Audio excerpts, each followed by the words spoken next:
Silence is not weakness, and the moment you understand that, truly understand it, everything changes. We live in a world that equates noise with power. The loudest person in the room wins the argument. The person who talks the most gets promoted. The one who broadcasts their life on social media becomes the influencer. We've been conditioned to believe that speaking up is strength and staying quiet is submission. But what if that's exactly backwards?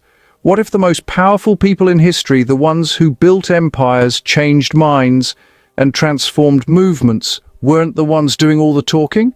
What if they understood something that the loudmouths never will? Here's the paradox that nobody talks about. The people who speak the most often say the least. And the people who speak the least often say everything. Think about the last argument you had. Who won? The person who said more? Or the person who stayed calm and measured their words like they were precious? The person who got emotional and reactive? Or the person who listened more than they talked? And think about the people you respect most. The ones you actually listen to. The ones whose words carry weight. Are they the chatty ones? Or are they the ones who rarely speak, but when they do, everyone stops to listen? By the end of this video, you're going to understand silence as a superpower, not the kind where you suffer silently or suppress yourself. No, this is about strategic, intentional silence. The kind that the Stoics mastered over 2,000 years ago. The kind that separates those who control the room from those who need to control the room by talking. And here's what I need you to know. If you skip any part of what I'm about to share, it would be like swallowing half the dose of the medicine. The power of silence isn't just in understanding the concept, it's in understanding why it works, how to practice it, and when to use it. Miss any section, and you'll know the theory but miss the transformation. So if you're in a rush, speed this up to 2 times, but don't skip a single part, because the people who master silence are the ones who end up mastering their lives. Let's begin with something that might make you a bit uncomfortable. Most people are absolutely terrified of silence. Not the quiet of a peaceful evening, nor the silence of nature, but the silence between two people. The silence that follows after someone asks you a question. The silence that happens when you don't immediately respond, don't immediately defend, don't immediately explain. And that terror? Well, that's exactly what keeps you powerless. Because here's what happens in that silence. You're vulnerable. Your mind is exposed. You might be judged. People might think you don't have an answer. They might think you're weak. They might think you're afraid. So what do most people do? They fill that silence. They panic talk. They over-explain. They defend themselves before they're even attacked. They give away their position, their thoughts, their power, all because they can't tolerate the discomfort of silence. But what if that silence is exactly where your power lives? Just think about it from a strategic perspective. In warfare, the general who reveals his position loses. The army that broadcasts its plans gets defeated. The fighter who telegraphs his moves gets hit. Yet in everyday life we broadcast everything. We announce our insecurities, our plans, our doubts, our fears. We give our enemies, and let's be honest, some people are your enemies, a complete roadmap of how to manipulate us. Silence is strategic opacity, it's control, it's power. The Stoics understood this. They weren't silent because they were meek or afraid. They were silent because they understood that words are currency. And, well, you don't give your currency away to just anyone. They were silent because they knew that mystery has power. They were silent because they understood that your thoughts are worth more than the validation you get from speaking them. Here's the deeper truth. Every word you speak reduces your power. Not because silence is inherently superior to speech, but because, honestly, most words we speak are reactive, defensive, seeking approval, or trying to control how others perceive us. These are the words of someone who hasn't centered themselves. These are the words of someone who's still trying to manage other people's opinions. The Stoic way is different. Marcus Aurelius, the most powerful man in Rome, commander of the greatest empire the world has ever known, wrote that he learned from his teacher to remain calm and not to be disconcerted by sudden interruptions to the plan, or to abandon it out of passion when he was obstructed. But here's the part that matters. He didn't write about remaining calm so he could talk about it. He remained calm and said almost nothing about it. The dude controlled an empire through strategic silence. Epictetus, a former slave who became one of the most respected philosophers of his time, taught his students that nature gave us 2 ears and 1 mouth, that we might listen twice as much as we speak. He wasn't being cute. He was pointing to a fundamental truth about power. The person who listens more than they speak accumulates information, wisdom, and leverage. The person who talks more than they listen leaks power with every word. And here's where it gets really interesting. This is starting to be backed up by modern research. Studies on leadership show that the most effective leaders aren't the most talkative. They're the ones who ask questions and listen to answers. They're the ones who speak rarely but with intention. They're the ones who can hold a room with presence rather than noise. Research on negotiation shows that silence is one of the most powerful negotiating tactics. When you refuse to fill silence, the other person fills it, often by revealing things they didn't mean to reveal, or by conceding points they didn't mean to concede. And research on intelligence agencies shows that the best interrogators aren't the ones asking aggressive questions. They're the ones who ask a question and then sit in silence, comfortable and patient, while the suspect talks themselves into a confession. Silence makes you powerful because it makes you unknowable, and people fear what they don't understand. But it's more than just strategy. There's something deeper happening here, something philosophical, something spiritual, something that touches the core of what makes a human being truly free. If this resonates, you probably already know someone who has this quality. That person who doesn't talk much, but when they do, you listen. That person who can walk into a room without saying anything and somehow command it. That person who isn't trying to convince you of anything, and that's precisely why you believe them. That person has understood something about silence that most people never will. Let me tell you the story of someone who learned the power of silence the hard way. Her name was Eleanor, and she was everything people tell you to be: outgoing, talkative, always ready with a witty comment or a story to keep the conversation flowing. She was the person who filled every silence, the person who made sure everyone was comfortable by being incredibly present and vocal, the person who thought speaking up meant having power. Elena climbed the corporate ladder quickly because she was visible. She spoke in meetings, volunteered for projects, networked constantly, and posted about her accomplishments online. By most metrics, she was crushing it. She had the title, the salary, the external markers of success, but here's what was actually happening. Everyone around her knew her exactly as well as she wanted to be known, which meant they knew her surface and nothing deeper. People were comfortable with her but not connected to her. She had colleagues but not allies. And in the subtlest way, people were learning her tells. They could predict exactly what Elena would say in any given situation. And that predictability, that was a liability. When a major project went wrong, Elena immediately went into defensive mode. She talked, she explained, she justified, she told everyone exactly why it wasn't her fault. And in that explanation, she revealed her insecurity. She revealed that she was afraid of how she'd be perceived. She revealed everything. Her boss watched this unfold and made a mental note. Eleanor breaks under pressure. Eleanor can't be trusted with the high-stakes decisions. Eleanor talks too much when she should listen. She didn't get the promotion. Someone quieter did. Someone who, during the same disaster, simply said, "I understand. What do we need to do next?" and then listened to solutions instead of defending himself.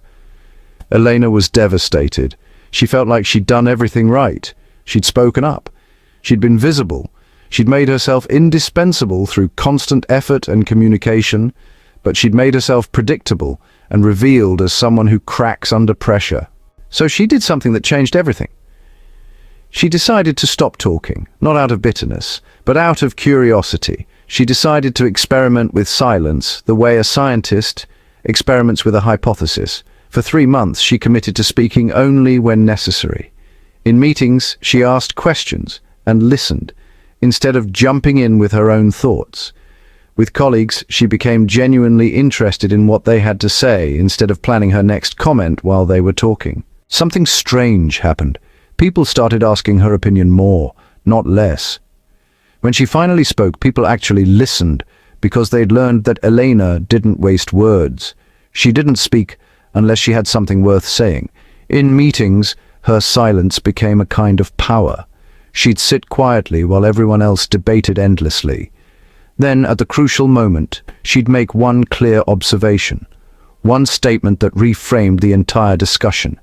And suddenly, everyone looked at her like she'd just solved the puzzle they'd been missing. Colleagues started saying things like, "I don't really know Elena that well, but there's something about her I respect."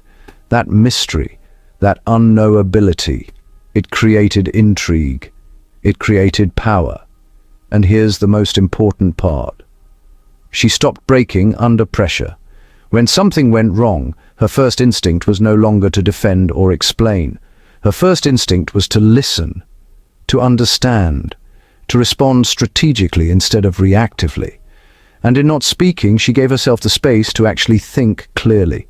Within 6 months, she was promoted, not for what she said, but for what she didn't say, for the calm she projected, for the wisdom that comes from someone who listens more than they speaks. But the real transformation wasn't external, it was internal. Elena realized that all her talking, all her performance, all her constant communication, it had been a cry for validation.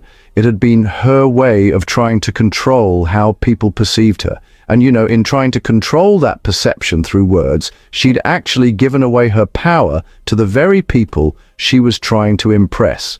When she stopped talking, she stopped seeking approval. And in stopping to seek approval, she became the kind of person who actually deserves it. This is the paradox of silence. You don't gain power by demanding it, you gain it by withdrawing from the game of demanding it. You don't become impressive by trying to impress. You become impressive by focusing on being real instead. Elena's story is everyone's story. Whether you're trying to win an argument, get promoted, build deeper relationships, or just feel more grounded in yourself, the path isn't through more talking, it's through strategic silence. And that brings us to the deeper mechanics of why this actually works. Here's what neuroscience is discovering about language and power. When you speak, you activate your prefrontal cortex, the part of your brain responsible for executive function and conscious thought. When you listen, you activate something else entirely. You activate the mirror neuron system, which is involved in empathy and understanding. You activate your parasympathetic nervous system, which is the rest and digest mode, not the fight or flight. This means that speaking puts you in an active, vulnerable state. You're performing, you're executing, you're in a sense on stage. Listening puts you in a receptive, grounded state. You're safe, you're observing, you have time to think. So simply by speaking less, you're literally changing your neurological state. You're shifting from performance anxiety to calm observation. And calm observation is where clarity lives. But there's more. The psychologist Albert Mehrabian did research showing what's known as the 55-38-7 rule. 55% of communication is body language, 38% is tone of voice, and only 7% is actual words. Most people think this means words don't matter, but that's a misunderstanding. The research actually shows that when there's incongruence, when your words say one thing but your body says another, people believe the body language over the words. The Stoic who speaks rarely and only when they truly mean it has perfect congruence. Their silence carries as much weight as their speech. Their body language, their presence, their choice to speak, it all aligns. There's no wasted energy, no mixed messages. Compare that to someone who talks constantly. Half of what they say is contradicted by what they don't say. Their words lose meaning because they use them too much. They're like a currency that's been printed so much that it has no value. Now, let's talk about the philosophical foundations. Marcus Aurelius, the Stoic emperor, wrote extensively about the tyranny of opinion. The thing that most enslaves human beings isn't external chains. It's the endless desire to control what others think about us. And every word we speak, every explanation we give, every story we tell about ourselves, it's us trying to manage that opinion. But here's what Marcus Aurelius realized. He couldn't control what others thought. He could only control his own thoughts, his own reactions, his own character. And, the moment he stopped trying to control opinions through constant communication, he was free. The Stoic approach is radical in its simplicity. Say what needs to be said, say nothing else, not because words are evil, but because unnecessary words are a form of desperation. They're proof that you're still playing the game of seeking validation, and the person who's still seeking validation is not free. Epictetus went further. He taught that we have complete control over our judgments, desires, aversions, and intentions. We have no control over our body, our possessions, our reputation, or our position. And honestly, most of human suffering comes from people trying to control what they can't control, like what others think of them. Every time you speak when you don't need to, you're trying to control what others think, and you're guaranteeing failure because you can't control it no matter how much you talk. But when you're silent, you've already accepted that you can't control other people's thoughts. You've already surrendered that fight, and in surrendering it, you're free. Here's where the Eastern philosophies align with this. The Taoist concept of Wu Wei, often translated as non-action or effortless action, speaks to the idea of not forcing things, of moving with the natural flow instead of against it. When you talk too much, you're forcing. You're trying to shape reality through the sheer force of your words. When you're silent, you're aligned with what is. You're observing. You're allowing reality to reveal itself instead of trying to construct it through narrative. The Buddha taught his followers through long silences, not because he didn't have anything to say, but because truth can't be transmitted through words. It can only be realized through direct experience, and silence creates the space for that realization. Now here's where it gets really interesting from a psychological perspective. There's a phenomenon called the illusory truth effect. The more times you hear something, the more you believe it's true, even if it's not. This applies to things you say about yourself too. The more you talk about your insecurities, the more real they become.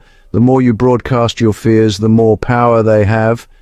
But the person who's silent about their insecurities, those insecurities have less power. They don't get reinforced through constant repetition. They don't become embedded in other people's minds. There's also something called the spotlight effect. The tendency to overestimate how much other people notice us. We think everyone's watching us, judging us, thinking about us, but they're not. Most people are too focused on their own lives.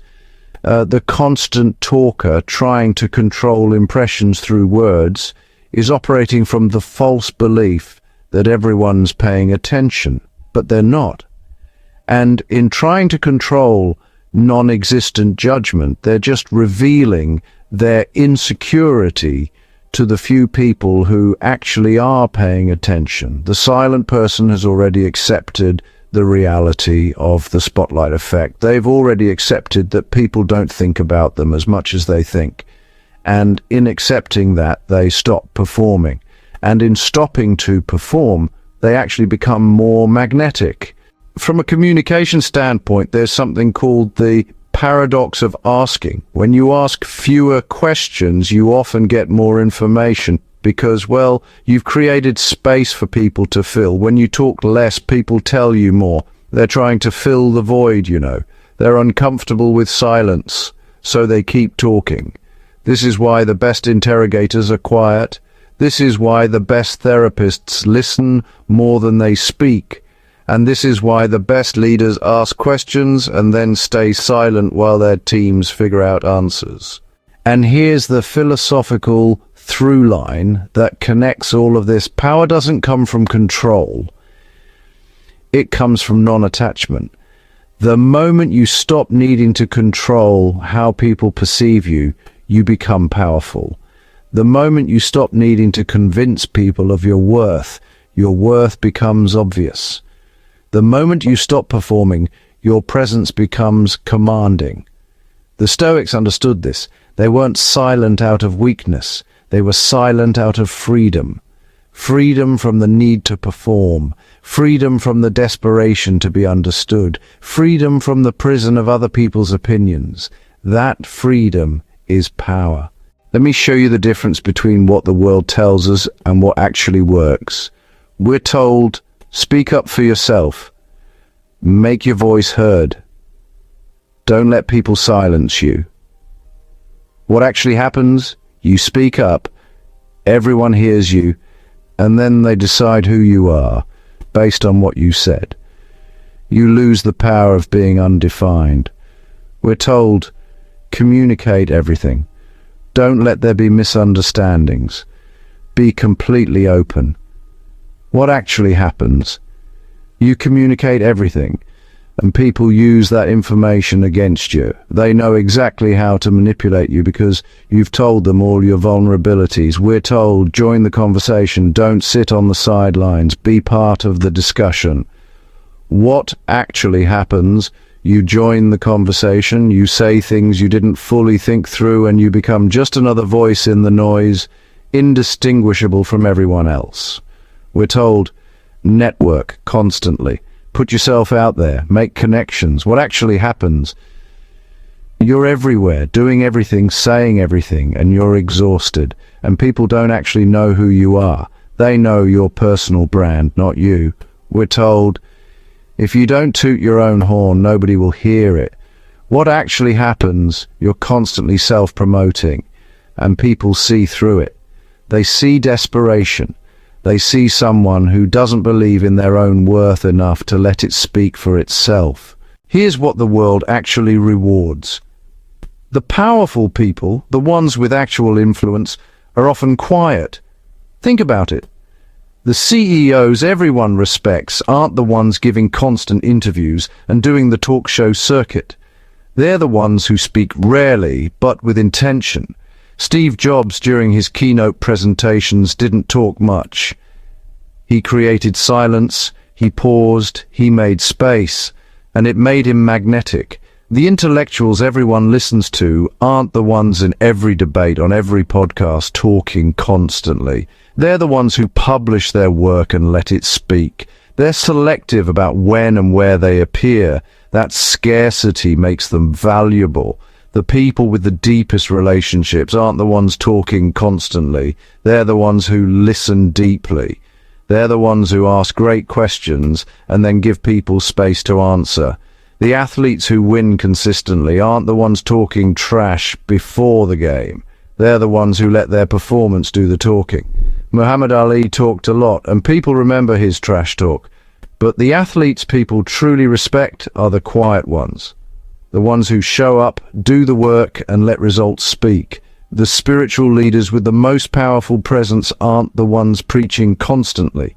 They're the ones whose presence itself is a teaching. The ones who you feel something shift in you just by being in their presence. Not because they said anything profound, but because they didn't need to. We've been sold on noise, but the world actually runs on silence. The deals that matter are made in quiet offices where two people understand each other without needing to say everything. The breakthroughs happen in quiet moments of reflection, not in loud brainstorming sessions. The real power is held by the people who don't need to tell you how powerful they are. Share this with someone who's been taught that they need to speak up more to have power, because there's a whole different kind of strength they've never discovered.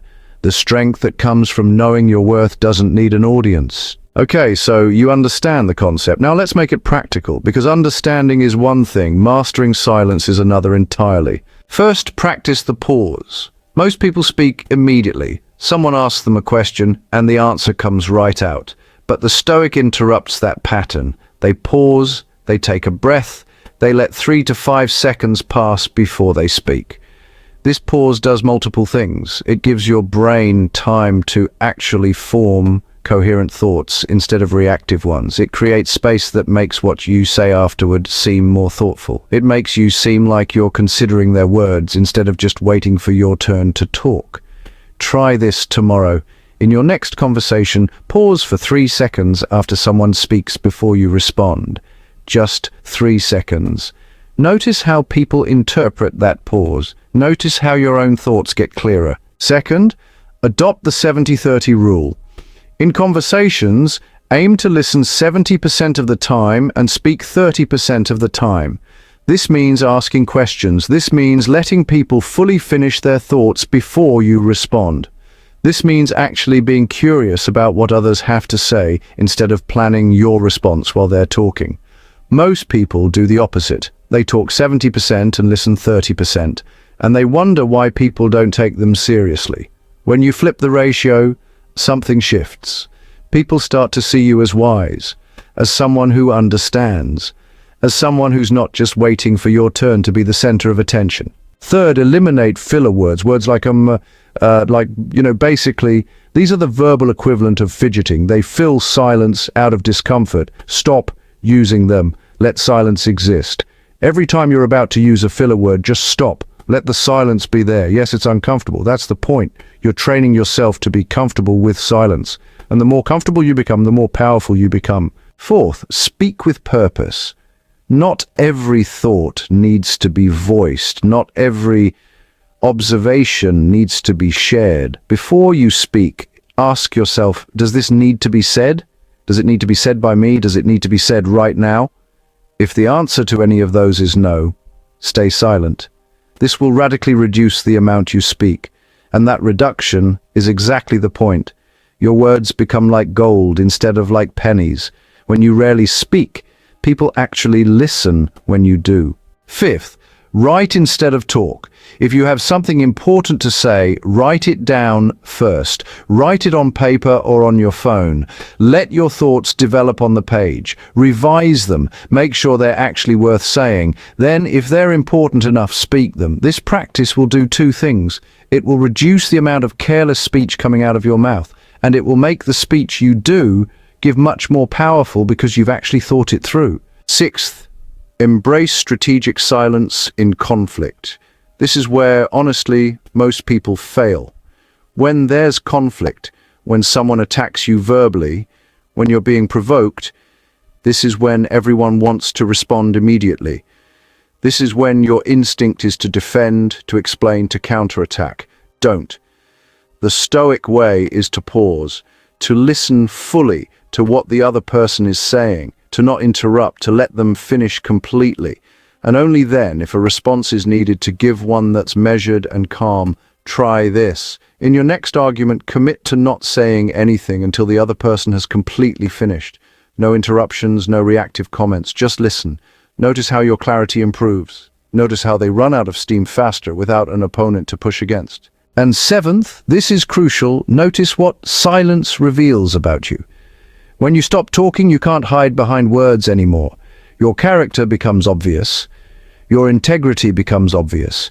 Your confidence, or lack thereof, becomes obvious. Most people avoid silence because they're afraid of what it will reveal. And that fear is justified. It will reveal who you actually are when you're not performing. So, use silence as a mirror. When you're silent, what habits emerge? What anxieties come up? What do you want to say, but are afraid to? What insecurities were you covering up with constant talking? These are the things worth working on, not the external skills of communication, but the internal work of becoming someone who's so grounded in themselves that they don't need to prove anything through words. Here's what silence really is. It's confidence. It's the confidence to not need approval, the confidence to be misunderstood and not scramble to fix it, the confidence to let your work speak instead of constantly explaining it, the confidence to be alone with your own thoughts instead of broadcasting them to stay connected. Most people interpret silence as weakness because, honestly, they've never experienced real confidence. Real confidence is quiet. It doesn't announce itself. It doesn't need to prove anything. The person who's insecure is the one talking constantly, the one trying to convince everyone of their worth, the one performing, the one who's reactive. They've handed their power over to other people's opinions. The person who's confident is the one who can sit in a room full of people and be completely fine, not saying anything. The one who knows their worth doesn't depend on being heard. The one who can be misunderstood and not lose sleep over it. the one who can listen to criticism without needing to defend themselves immediately. That person hasn't handed their power to anyone. Comment below if you've noticed this in your own life. Have you experienced the power shift that happens when you stop trying to convince people and just let yourself be known through actions instead of words? Your comment might be the thing that helps someone else realize they don't need to talk as much as they think they do. Your story in the comments could be exactly what someone needs to hear right now, because this idea that silence is powerful goes against everything we're taught. And when someone sees another person who's actually lived this and experienced the transformation, it becomes real. It becomes possible. Share this with someone who's been trying to be heard so desperately that they've made themselves invisible. That person who talks all the time at work but nobody actually listens. That friend who's always seeking validation through constant communication. That family member who's performing instead of being present. They need to know that there's another way, a way that's quieter, but honestly, infinitely more powerful. Here's what I want you to understand in the deepest part of yourself. Your silence is not acceptance of injustice. Your quietness is not agreement with everything. Your refusal to constantly defend yourself is not weakness. It's the highest form of strength. The Stoic masters knew this. When Seneca was prosecuted unjustly, he didn't fill the courtroom with endless words. When Epictetus was tortured, he didn't scream and beg. When Marcus Aurelius ruled an empire, he didn't constantly justify his decisions. They were quiet because they'd already decided something that made constant explanation unnecessary. They'd already decided that their character was in their control and other people's opinions weren't. They'd already decided that their peace was worth more than being right. They'd already decided that the truth would eventually emerge without their constant commentary. And because they'd made these decisions, they had the freedom to be silent. That freedom is available to you too. Not because you're special, not because you're different, but because you're willing to try something that almost nobody has the courage to try. You're willing to be quiet in a world that's screaming. You're willing to be undefined when everyone else is broadcasting their personal brand. You're willing to be mysterious when everyone else is over-explaining themselves. That choice, made consistently, will transform your life. You'll notice people listening to you more. You'll notice yourself thinking more clearly. You'll notice your anxiety decreasing because you're not constantly performing. You'll notice your confidence growing because you've stopped seeking permission to be yourself. You'll notice that you have more time, that you're less exhausted, that your relationships go deeper, that your work speaks for itself, that your presence carries weight. And you'll understand what the Stoics knew all along. Silence isn't weakness. It's the most radical form of power. It's the power to not need anyone's validation. It's the power to be misunderstood and not scramble to fix it. It's the power to let your character speak louder than your words. It's the power to be so grounded in yourself that you don't need to convince anyone of your worth. That's the Stoic way. That's freedom. Start today, not tomorrow, not when you're more ready. Today. Notice where you're over-talking. Notice where you're seeking approval through words. Notice where you're trying to control opinions through constant communication. And then, gently, with compassion for the part of you that learned to do this in the first place, choose silence. One conversation at a time, one moment at a time, one pause at a time. Your power is waiting in that silence, not to be discovered, but to be claimed.